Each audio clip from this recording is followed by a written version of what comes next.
दोस्तों, आज का टॉपिक है पॉलिटी से रिलेटेड। पॉलिटी का सेकंड लेक्चर है संविधान सभा का गठन। संविधान सभा का गठन नवंबर 1946 में गठन हुआ था। 9 दिसंबर 1946 को संविधान की पहली बैठक की अध्यक्षता अस्थायी अध्यक्ष सच्चिदानंद सिन्हा ने किया था। 11 दिसंबर 1946 में डॉक्टर राजेंद्र प्रसाद जी अस्थायी अध्यक्ष के रूप में निर्विरोध निर्वाचित हुए थे। ध्यान रखना, 2 इसमें उपाध्यक्ष निर्वाचित हुए थे, डॉक्टर एस.सी. मुखर्जी और कृष्णमचारी।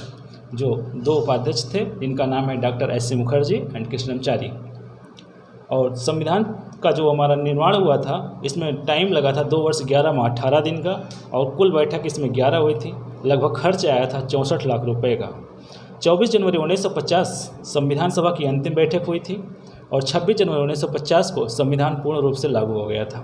26 नवंबर 1949 को भारत के लोगों द्वारा संविधान को अंगीकृत, अधिनियमित और आत्मर्पित किया गया था।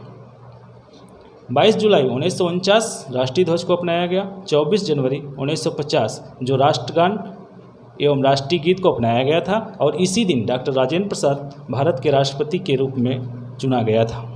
तो इस तरह से हमारा जो संविधान सभा का गठन होता है।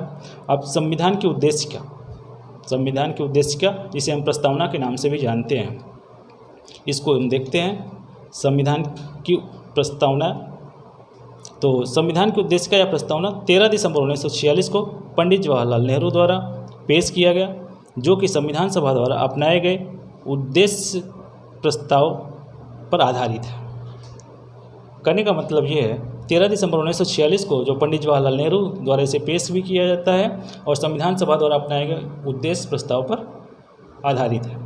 22 जनवरी 1947 को उद्देश्य प्रस्ताव को ही उद्देशिका के रूप में संविधान सभा द्वारा स्वीकार किया गया। 42वां संविधान संशोधन 1976 द्वारा संशोधित, जिसमें समाजवादी, धर्मनिरपेक्ष और अखंडता शब्द को शामिल किया गया था। कई बार डायरेक्टली एग्जाम में पूछ लिया जाता है कि किस संविधान संशोधन के द्वारा समाजवादी, धर्मनिरपेक्ष और अखंडता शब्द को शामिल किया गया था। तो 42वां संविधान संशोधन 1976 के द्वारा। उद्देशिका की प्रकृति न्याय योग्य नहीं है। प्रस्तावना को संविधान की आत्मा कहा जाता है। प्रस्तावना को केशवानंद भारती बनाम केरल राज्य 1973 के बाद में स्वीकार किया गया। प्रस्तावना संविधान का अंग है, लेकिन एक बात ध्यान रखिएगा, इसके पहले जो बेरुआरी का वाद था 1960 में, प्रस्तावना को संविधान का अंग नहीं माना गया था। केशवानंद भारती बनाम केरल राज्य के जो 1973 का वाद हुआ था, इसमें प्रस्तावना का संविधान का अंग माना गया। तो गोलकनाथ बनाम पंजाब राज्य के वाद में उद्देशिका को संविधान की मूल आत्मा कहा गया है।